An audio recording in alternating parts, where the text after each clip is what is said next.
Love is kind. 1 Corinthians chapter 13, verses 4 through 6.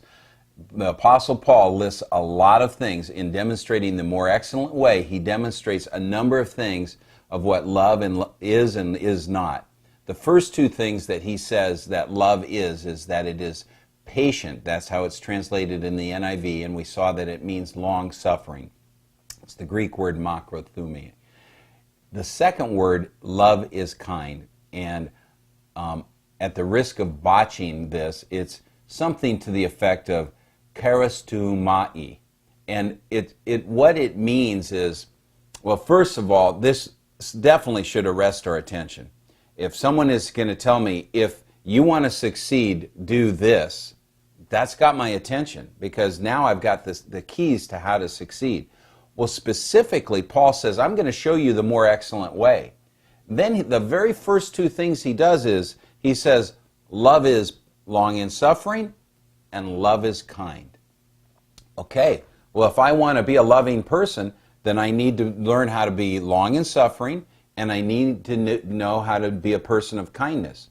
Well, I think most of the time we generally get a sense of kindness, but I think there's a little bit of clarity that God can bring to us in this.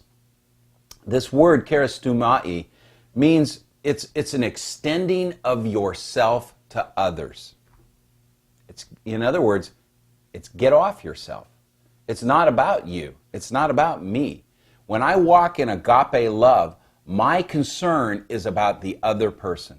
It's always about putting the other person's needs first. Now, that's not saying that I'm not to take care of my own needs, because you certainly are. And there's times where you have to learn how to draw boundaries. But when I have the ability of helping another, my kindness, my charistumai, allows me to reach out and to help.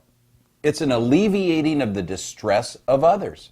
If there's someone who's hurting, and then kindness, that love, which is motivating me, is manifested as kindness, and I alleviate the need and distress of others. It's acts of goodwill.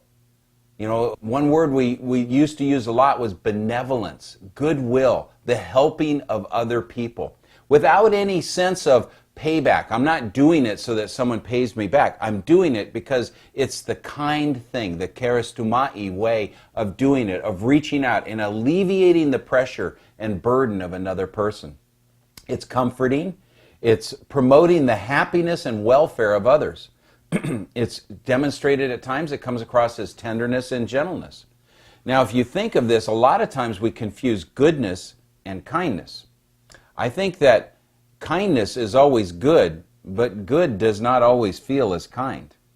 Yeah, it might be a little confusing. But for instance, if I'm holding a child and I'm holding a baby who's crying, that's a kind thing to do, to nurture the child and to help this baby. Yet I may have another child who needs some discipline, and if I were to discipline that child, that would be the good thing to do, because it would be instructing them in the right way. But it doesn't really feel very kind to the child at that moment. Kindness is always good, but goodness is not always kind. And in this particular thing, love is always kind. Love is always seeking on how to alleviate the distress, the need, the hurt of another. Kindness is a readiness to relieve the burdens of other peoples. And think of this story in Luke. I believe I've got a note here. It says in Luke chapter 5, verse 12, where Jesus reached out and touched the leper. That was an amazing act of kindness. You know, one of the greatest needs that people have is the needing of connection, and touch is one of the best ways to feel that connection. And here Jesus reaches out. He heals the man, but he touches the leper, who was known as an unclean person in that society. And Jesus touched him. That's kindness. It was the relieving of the burden of that man. Remember in Luke chapter 10, the story of the Good Samaritan? You know, there was a man who was beaten up and thrown on the side of the road, and a number of people, the Pharisees, came and passed him by and looked at him and went to the other side of the road. And the Samaritan comes along and sees him. A Samaritan was a person from the area of Samaria.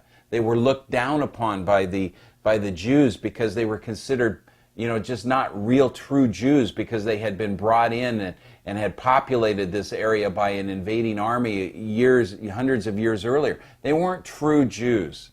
Yet here's this Samaritan who's looked down upon, and he walks across and he takes this man and he houses him and he pays for his needs, his medic. He didn't feel like doing any of that. That's not, who really wants to take your money and your resources but it was the loving thing to do. It was agape. It's a manifestation of kindness.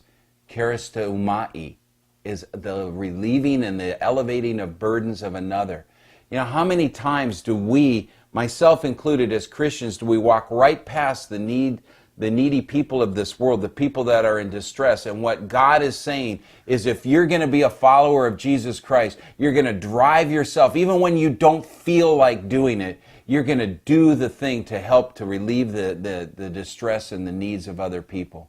There's times where the Lord may desire to wake you up in the middle of the night. If you're sensitive and attuned to His call, He may call you in the middle of the night and ask you to get on your knees and to pray for someone.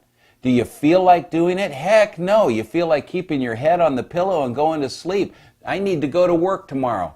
But love, agape, will drive us to do the loving thing, which is to be in obedience to the call on our lives at that moment, to pray. And who knows but that what spiritual needs and what physical burdens you're lifting off another person because of your love.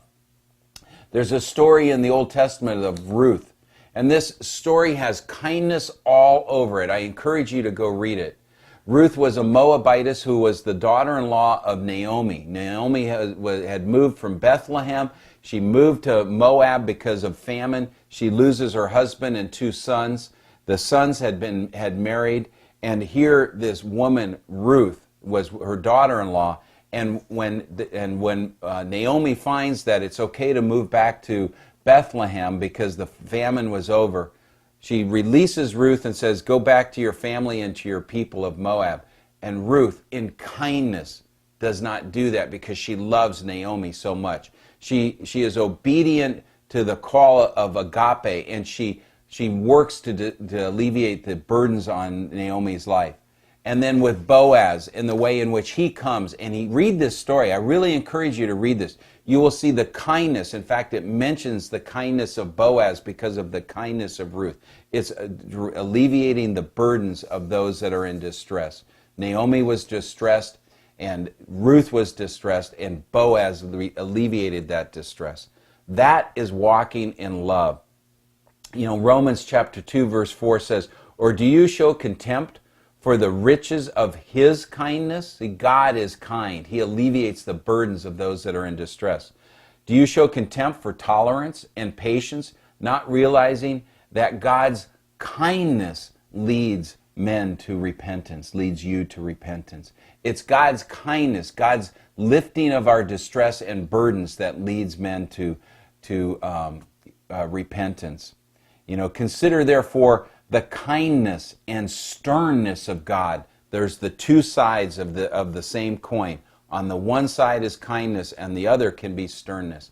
And if you're going to be a person of love, if you're going to be a person of agape, you will be a person who's kind, alleviating the burdens of those around you.